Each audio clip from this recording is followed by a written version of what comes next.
There are things that no amount of money can buy, but that all the money in the world can never steal. There once was a boy whose pockets never knew the weight of coins. His hands, small and calloused before their time, worked from the moment the sun rose until the last star lit up the sky. He sold water on the dusty corners of the city, carrying bottles that weighed more than his own dreams, or so thought everyone who saw him pass by. People looked at that boy and saw only what their eyes allowed them to see. They saw a barefoot kid with patched clothes and tired eyes. They saw poverty stamped on every strand of his unkempt hair and every smudge of dirt on his sunburned face. But no one saw what he carried inside his chest, in that secret place where the seeds of dreams are planted. The boy lived in an old wooden house where the wind entered through the cracks like an unwanted visitor, bringing with it the cold of the night and the promises of another day of struggle. His mother, a woman with rough hands and an infinite heart, washed clothes until her hands bled, yet she still hummed old songs while scrubbing each piece as if she were polishing diamonds. His father had left years ago, not in body, but in spirit, defeated by the weight of a life that seemed to have no exit. Every night, when the world around fell silent and shadows danced on the walls of their humble home, the boy would sit in a corner with a piece of charcoal and the backs of old papers he found in the trash. And there, in that silent ritual, he drew.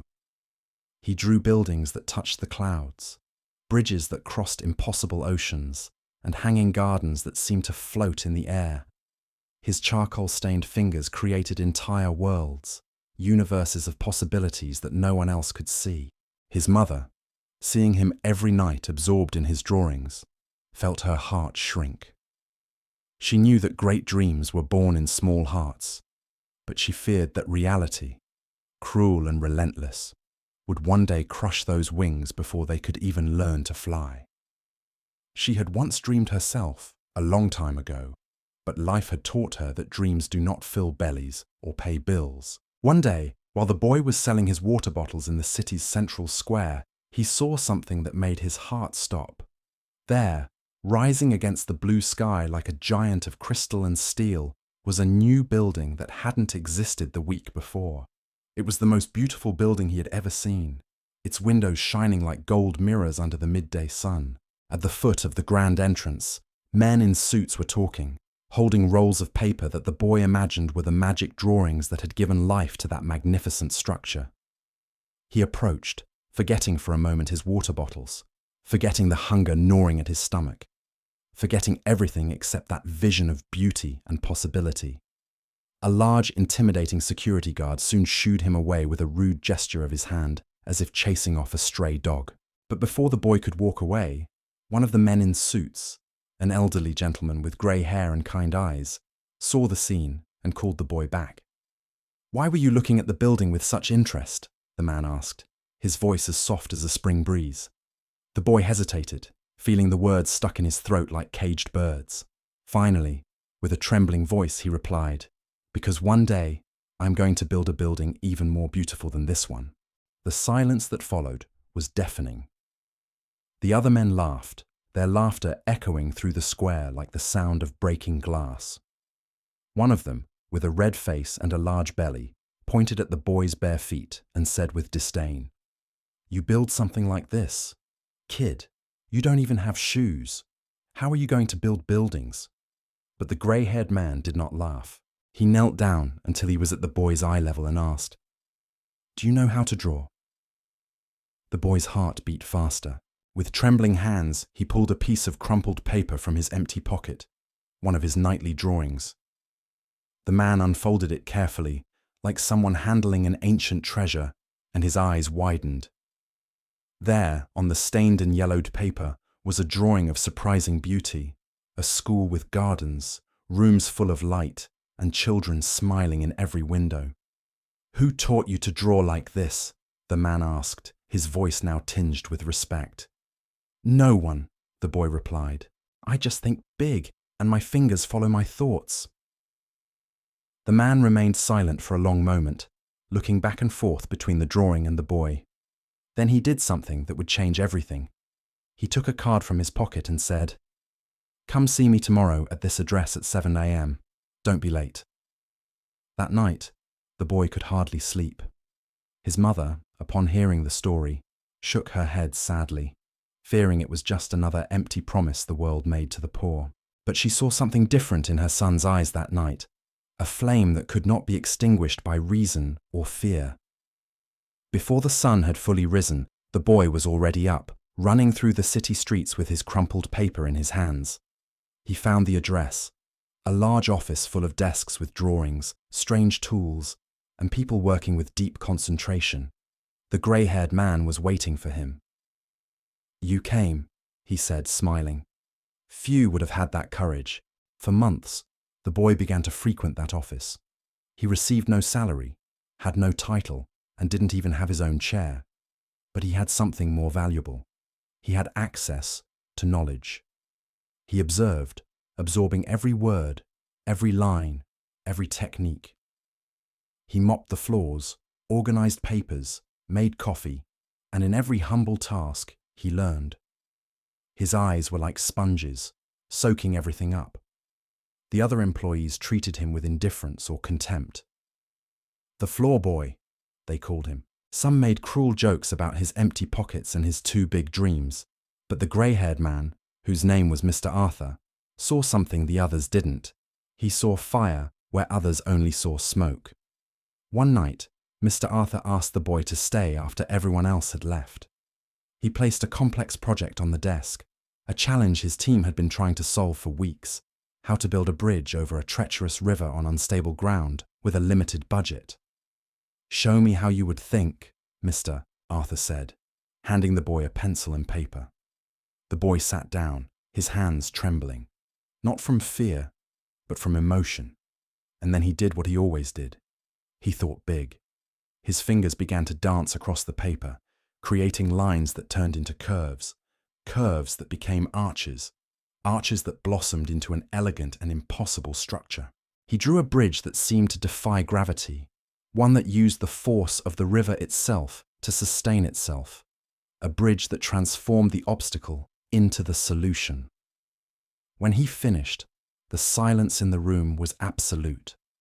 Mr. Arthur looked at the drawing with tears in his eyes. "Do you know what you just did?"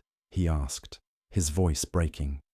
"You solved in 1 hour what my engineers with degrees couldn't solve in weeks." But the story does not end there. It does not end in easy success, because life is rarely like that. When Mr. Arthur presented the boy's project to the investors, the reaction was one of indignation. "A street boy without formal education! This is an insult!" they shouted. They threatened to withdraw their investment, to tarnish Mr. Arthur's reputation, and to destroy everything he had built. That night, the boy went back to his wooden house with a broken heart. He had proven his worth, but the world was not ready to accept him. His mother held him while he cried, his tears soaking her patched dress. "Maybe they are right, Mom. Maybe I thought too big. Maybe empty pockets mean empty heads." But his mother, that simple woman who had never had the chance to dream her own dreams, held her son's face between her calloused hands and said something that would change everything. "My son, they can empty your pockets, they can steal your coins, they can even take the roof from over your head, but there is one thing no power in the world can take: the size of your thoughts.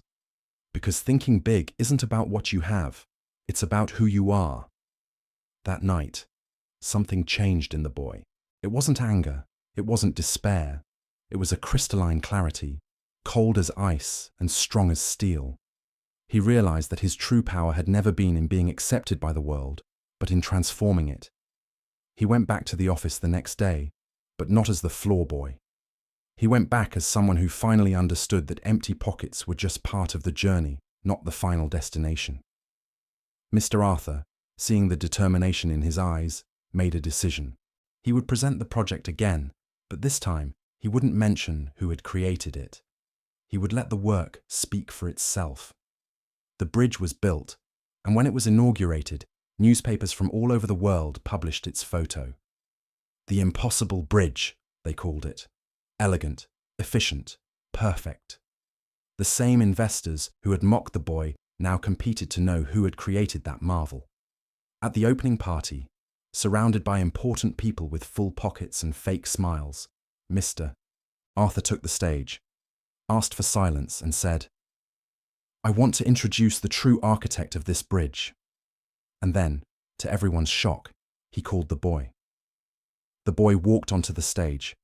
His feet were still bare, his clothes still simple, his pockets still empty. The silence was deafening.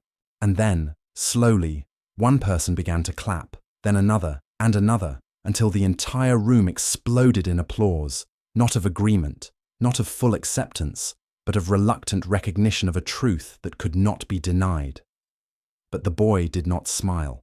He did not celebrate. Instead, he looked at the crowd and said something no one expected.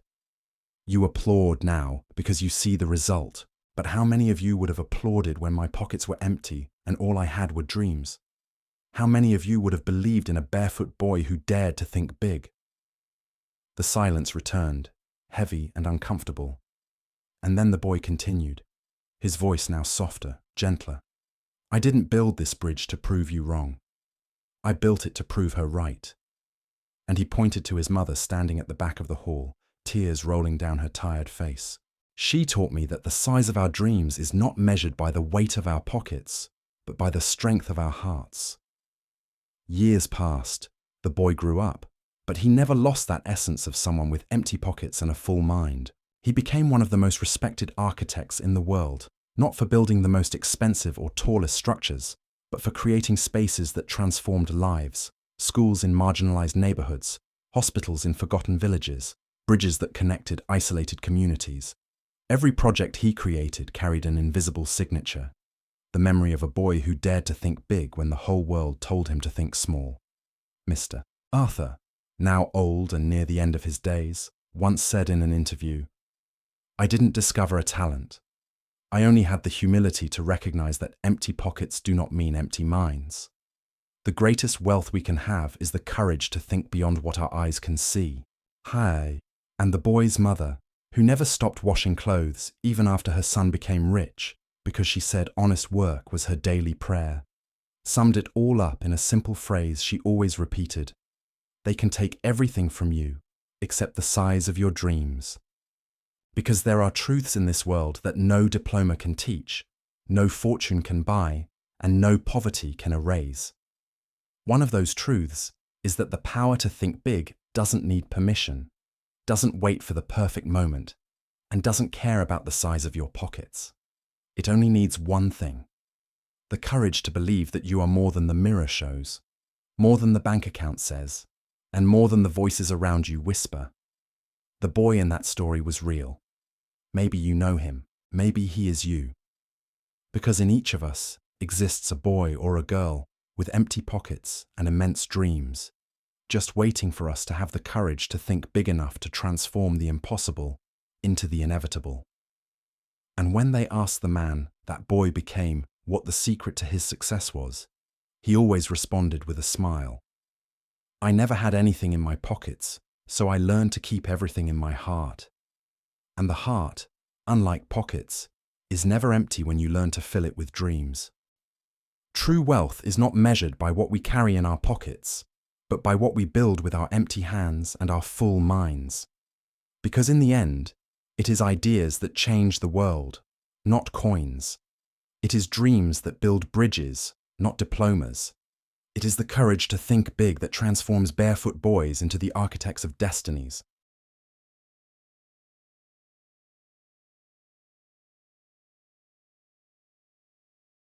And you, listening to this story now, remember, your pockets may be empty, but as long as your mind is full of dreams and your heart is full of courage, you are richer than any fortune can buy. Because the power to think big is not a privilege of the rich. It is the birthright of everyone who dares to believe. If this story touched your heart, please give it a like so more people can hear it.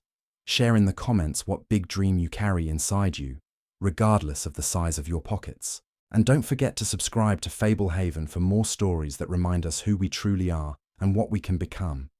Because together, With our empty pockets and our full hearts, we can build a world where everyone has the opportunity to think big.